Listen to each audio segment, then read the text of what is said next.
Guess who's back? Back again. It's the Tails. Hey guys. Damn, dude. We keep spacing it out, but Yeah, it's definitely been longer than you'd think wanted, oh yeah. But I mean, life gets in the way. That it does. That Hopefully, it does. we can start posting more frequently because I know you've been taking more of the double duty of having to to find the stories and record them by yourself. I apologize to everybody for that one, but I've been just really busy lately. You said double duty. Uh, Duty. But no, we're back today with a true Reddit horror story, which I don't think we've done one of these in a minute. I think it's mainly because I don't know how to read. You know how to read. You just get kind of iffy with it sometimes because you're worried. My reading's not so good, guys. Oh no. And I was like, no way. All right, man. So what do we have on the docket? Well, I got a scary story. I believe you said you have a scary story. I do. I do. So, if you want, I can go first, or if you want to go first, you can. It don't matter to me, sir. You can go first, man. All right, so this one, and sorry if you're able to hear my dog in the background. He's in his kennel being a little butthead. So, the reason why I stopped talking about ghosts, please excuse the grammar. Just so you know, if I'm sitting there stumbling across words trying to figure out what they meant, that's in there as a disclaimer. So, did you know that if you keep talking about ghosts, the more active they are? Well, my friends/roommates and I found out that this is actually true. I come from a background of religious believers, and I myself am one along with my roommates.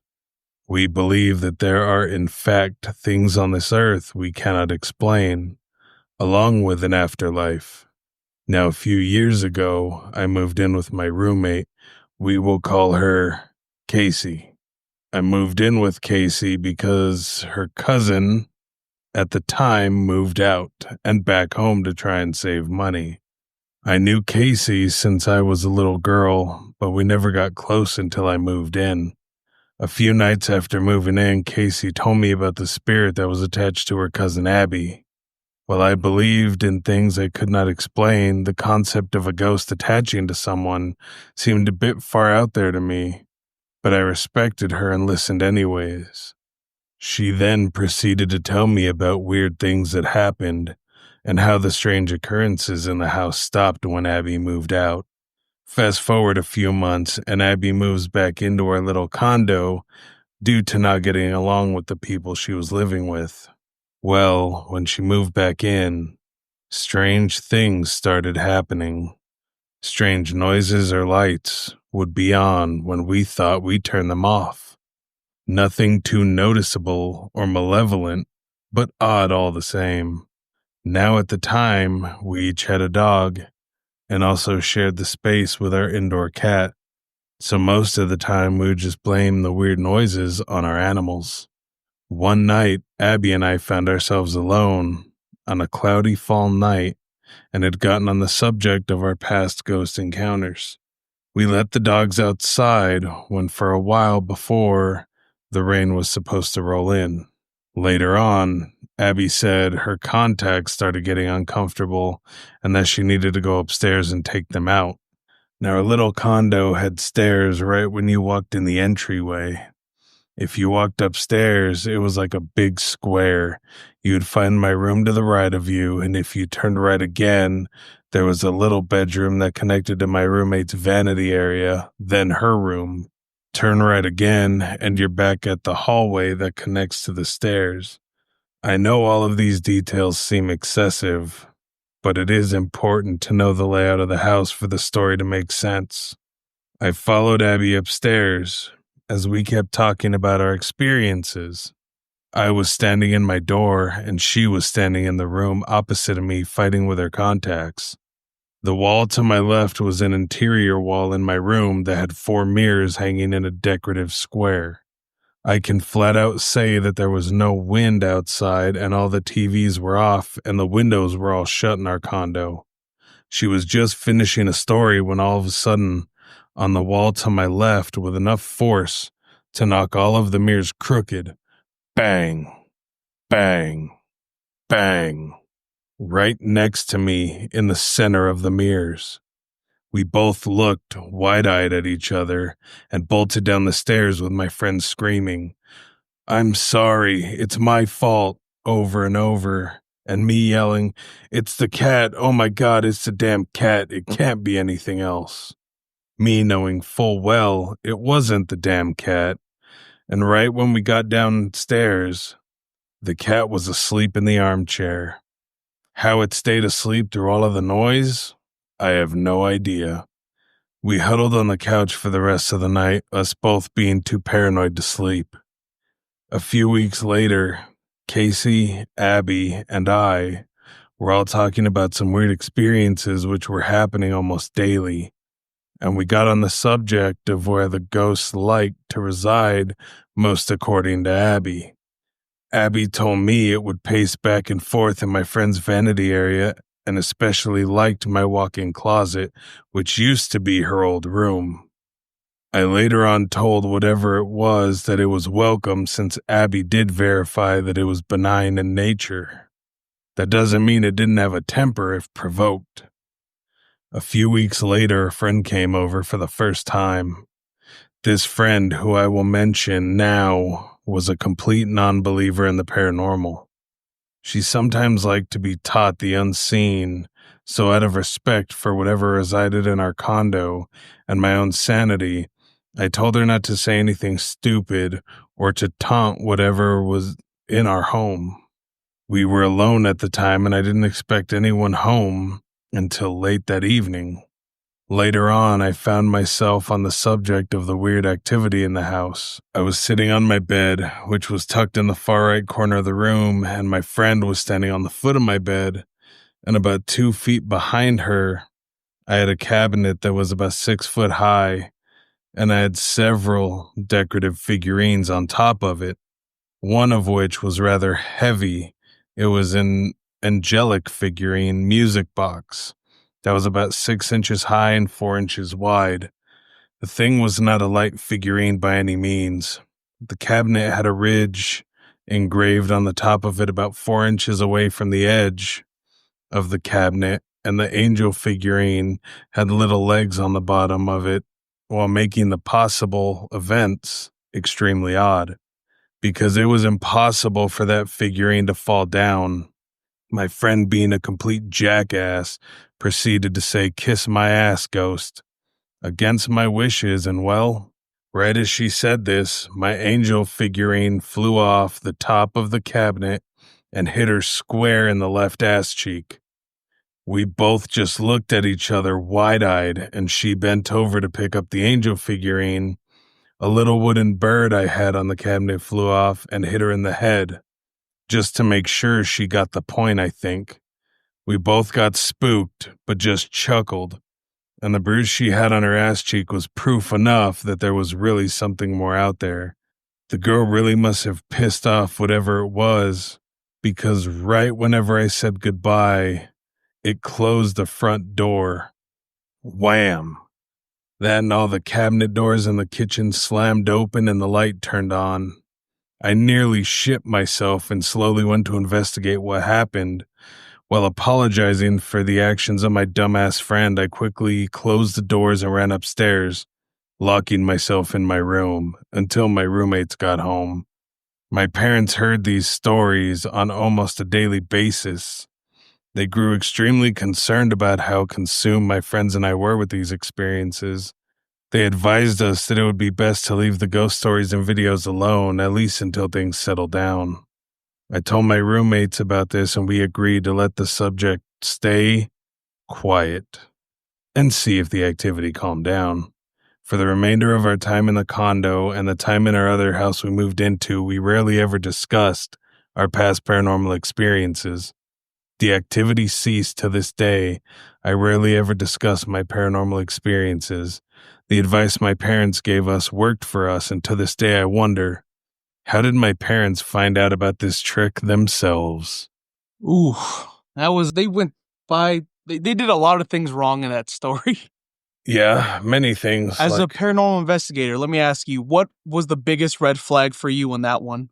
well, I mean, the immediate taunt, or even having to explain to people not to taunt. I mean, if you don't let people know you have that shit in your house, if you don't want activity to ramp up, if they're a rambunctious entity, then you're best just leaving it alone, giving it the occasional hello, goodbye, but nothing other than that. But you definitely never taunt anything. Yeah, see, for me, the biggest thing was when she said that she invited it to stay. I was like, we've read so many stories and heard so many like personal stories from people where that has gone completely wrong, Oh, yeah. where it's gone sideways, where they're like, oh, well, I'm going to just invite it in. And even like the most famous case, which would be Annabelle, when the nursing student, they invited the spirit because the medium told them that it was a little girl, the spirit of a little girl attached to the doll, and then they invited it in and it's like, oh, it's a demon. Like, wow, who could have told you that one? Yeah. Yeah, you never want to invite anything into your home, let alone sit and taunt it, because those two things can just lead to very, very bad things happening. It can start as something that seems, benign, and really that's just it trying to get you comfortable around it. You never know what the spirit entity, whatever it is, could be. Yeah, because even like that, you got to think like, why would you want to directly taunt it? Like, I get you that you don't believe in it, but if somebody's telling you that they do believe in it and that they've seen it and they've experienced things, don't be a dick and don't go taunting whatever's there because then you got to go home. They have to stay with it. Yeah. Or you never know. It might get kind of feisty and end up following you home. Yep, you don't got to tell me that one twice. Yes, the old experiences. Oh my God, I don't even want to think about it. They were so bad.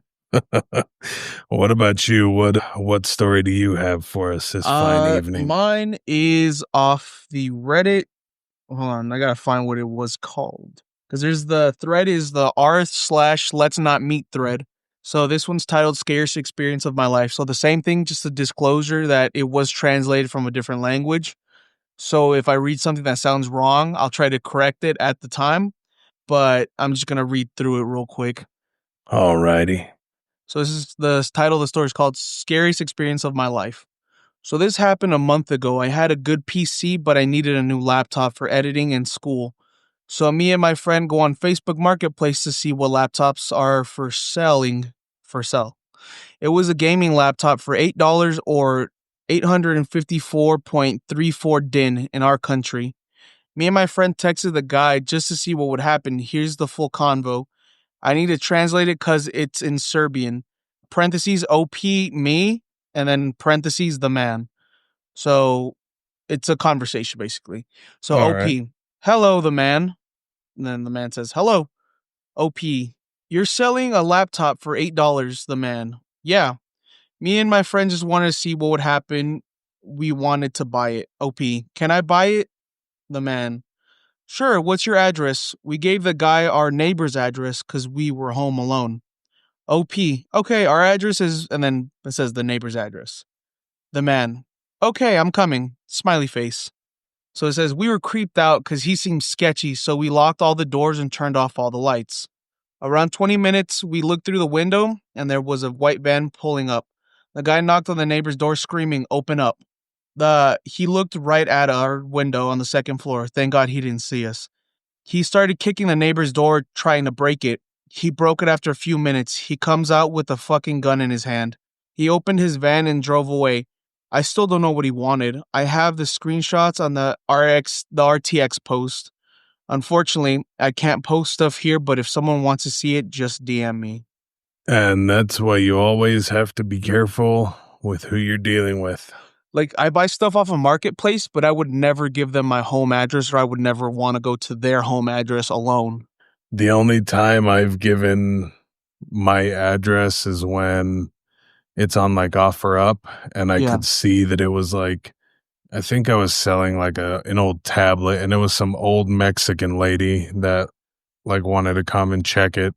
So I was like, okay, that's fine. Plus, at that point, I'm armed, so if anyone tries coming in and robbing anything, then they're Oh just yeah, getting you are armed shot. to the nine, my guy. Yeah, I don't play with safety. Nope. That's like stuff like that, dude. It really brings up concern because you're just like an innocent person wanting to buy something or sell something, and then there's people like that have like horrible intentions and shit. I have a story too where I was on a Facebook Marketplace. Yeah, This was like years ago when I had a little Ford Contour. It had messed up on me, and I was looking through Facebook Marketplace to see if I could find a car for like parts and for it. And I ended up finding a Ford Contour, same thing, exact same car. And the dude yeah, was selling it for like $200. And it's like parts car. I was like, all right, cool. The dude messaged me, he's like, yeah, just come to my house. It's right here. He's like, we can get it loaded up for you, and or I can like drop it off for you. yeah. But I need you to come see it first. So I was like, all right, cool. At this time, I was with my mom and my sister, I believe. No, it was just my mom at that time. Okay. And she drove me there, and I go and I knock on the door, and I can hear people inside talking. And then as soon as I knock, you can hear that they just like all quiet down. And then I was like, what the fuck is going on? I see the car there, like, so I know the car is there. Yeah, So I'm knocking and I'm announcing, like, hey, I'm the dude from Facebook Marketplace. Like, I came to see the car. And the little blinds right next to me open up, and I see a set of eyes, and then they close, and then they fucking go quiet. But I could still hear him walking around and just kind of like what it sounded like was he walked from the window to the sliding door, but it had like that weird kind of like tent where you can't see into the house. yeah. I'm pretty sure he could see me. Right. So I was like, all right, that's fucking weird. So I start walking down the stairs and I hear the door unlock. And I was like, this is too fucking creepy for me. So I just fucking speed walk back to the car and I tell mom, I was like, we gotta go. She's like, what's going on? I was like, nobody answered, but there's somebody there. So we gotta go. And as we're driving out, I see the door open. I was like, no, not going back for that shit. They were gonna take you inside, cut you up, and eat you. Oh yeah, probably. But it's just like shit like that. Like you don't know the people that are selling shit. You don't know their intent. Like, did you see a story a while back where they fucking met up with somebody and they just fucking robbed them and they stole all his shit? I don't know if it's the same story, He but I was do selling remember a story about electronics. I that. think he was like tablets and a fucking PS5 that he was selling to the same guy. Yeah, And it was like 3 dudes showed up and they just fucking robbed him and they took all his shit. I was like, then they just deleted the profile. So how the fuck do you track them? yeah. You really can't unless you get license plates and shit. But Yep. most people aren't looking for that. And shit like that, why I carry. And that is why we advise anyone on here meeting for selling, purchasing, or even online dating. Be extremely careful because you never know what you're going to get. Yep. I was gonna Uh, say don't meet up with strangers, but that's pretty much what online dating is. right. It's just do your research beforehand and at least try and have some sort of video call or something so a person is as legit as you can find out. Like whenever I go out, like with online dating, I'll let somebody know where I'm going. Yeah. And like I said, I carry now. So if shit goes sideways, I can always just kind of get myself out of that little situation. 1 to the head, 2 to the chest. 6 to the chest, 3 to the face. I mean that too. You gotta empty the whole clip out to look like a psycho. There you go. But yeah, that's just like the concerning stuff about like all this shit is like you don't know the world we live in. Like you want to try to give people the benefit of the doubt because like you will try to be a nice person. You're like, I don't want to judge them based off of that, but then that's kind of how they get you. Yeah, the world is turning into one giant horror story at the moment. Oh yeah, not like the cool ghost ones with the happy ending. More like the psycho ones where you think you got away, but then they fucking get you last second. They pop out from the back seat. Yeah, and then the demon goes into your body and you're never seen again. Exactly. But yeah, both those stories are just very fucking disturbing. Well, and be ready for more because we have a few more in some upcoming episodes. And then I believe we're going to also do some deep dives into fascination with said stories and other things of similar nature. Yeah, we got a nice little roster of episodes coming up for you guys. But So have your ear holes ready to be pleased by the sounds of our voice and the wit of our stories. let us intrigue you with our stories of horror. Yes, and just so you got it right, horror, HORROR, not WHORE. A little bit of both. You You or gotta sprinkle it in there for intrigue. kind of like that salt guy. Exactly. Salt Bay. Scary stories. We'll sprinkle scary stories on you guys every once in a while. There you go. I mean, I think that's it for this episode. That is, so until the next one.